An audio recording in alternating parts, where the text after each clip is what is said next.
inflation is just an imbalance of supply and demand. Can we agree on that? Yes, generally. And put a little finer point on it, our inflation at this time, and this is the case with respect to most cases of inflation, demand is greater than supply, so prices go up. In some parts of the economy, yes. Right. So we've got a situation where demand's up here, supply's down here.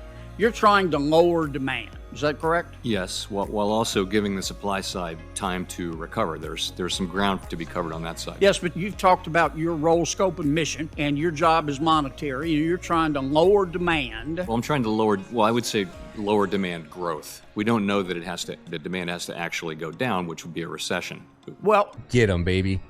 This is it. Jerome Powell had every opportunity to not let inflation get out of control. So these guys let it get out of control. Now we're expecting that they're going to be able to get it under control. Why did it get out of control in the first place? And at this point where inflation is basically putting a 60% tax on American citizens, the average middle class is now paying roughly 60% a year in taxes. The government is stealing money out of your paycheck, out of your bank account. They are putting away your life savings. And we keep giving these guys chances. These guys are not the guys that we want in office. We need to get Jerome Powell out of office. When have you ever had a job in your life where you could constantly be wrong, you could constantly fail, you could constantly make inaccurate predictions, you could constantly do a horrible job at your job and still have a job? What company in America do you get to work for and fail and destroy people's lives and devastate a company? If the Federal Reserve was a company, it'd be crumbling right now. Absolutely crumbling. Everybody would be shorting the Federal Reserve. The Federal Reserve gets to dictate when the market goes up. They get to dictate when the value of your house goes up. And now instead of increasing supply, they are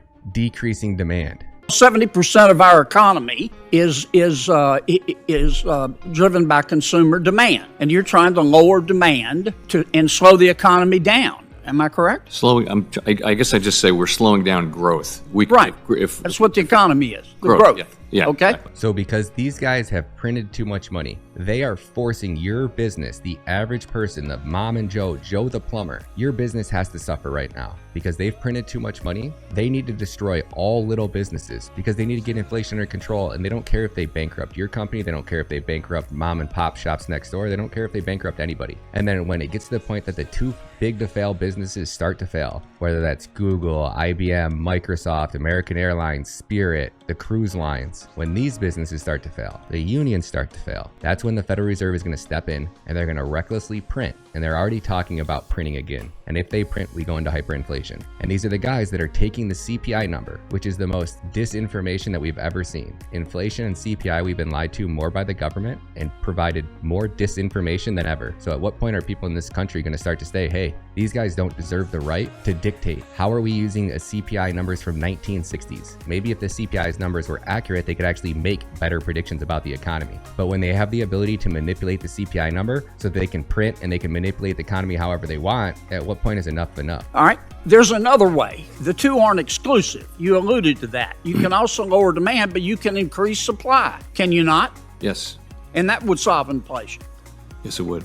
Now, Congress's job is not to deal with demand per se. A lot of the bills we pass impact demand, but that's the Fed's job. Right. Okay? Now, I'm not going to ask you to comment on any specific bill, but tell me the things that Congress could do right now while you're lowering demand, not you literally, the Federal Reserve, what we can do right now to increase supply. I think the things you can do are important over the medium and longer term, but probably not so much in the short term. But it's things that like investing in people so that they can remain in the labor market longer, things like that, and infrastructure, things that will increase the productive capacity. Well, how about in the long run, as Keynes said, we're all dead. I'm interested right now in the short run.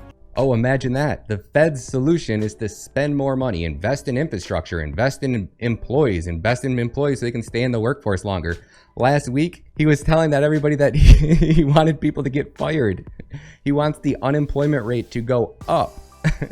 So that you live paycheck to paycheck and you struggle to pay your bills. That way, you're not out spending money. When everybody's hoarding money and everybody's holding onto those dollars, that's less money in supply that'll bring inflation down. But I shouldn't be forced to live paycheck to paycheck because the Federal Reserve has recklessly printed and I'm now paying $5 to $6 per gallon of gas. Drop some comments below. Let me know what you guys think so far. What about if we reduce the regulatory burden, let's say on refineries? Wouldn't that incent refineries to start refining more and help on the supply side? I would say anything anything that could increase capacity on that front could have a... Yeah, but would that help? I'm not trying to get you to endorse legislation. Look, Mr. Chairman, we got a hell of a mess here. Inflation is hitting my people so hard they're coughing up bones. I don't care what the inflation is. World, I'm sorry they're having inflation in other parts of the world. You know, I feel like giving you advice on what to do when I'm asking we're for not it. getting I welcome it. we're not getting our own job done. I feel like maybe a better thing to do would be for us to get our house in order and do the job you've assigned us. Well, let me put it another not way. Let's doing it. suppose, forget about Congress. Let's suppose that every governor in every state and every legislature in every state got together tomorrow and said, I know it's not likely to happen, and said, we are going to freeze our budgets. We're not going to spend a penny more than's already budgeted. Would that help? Would it help? Sir? Would it help with... Would it help reduce inflation?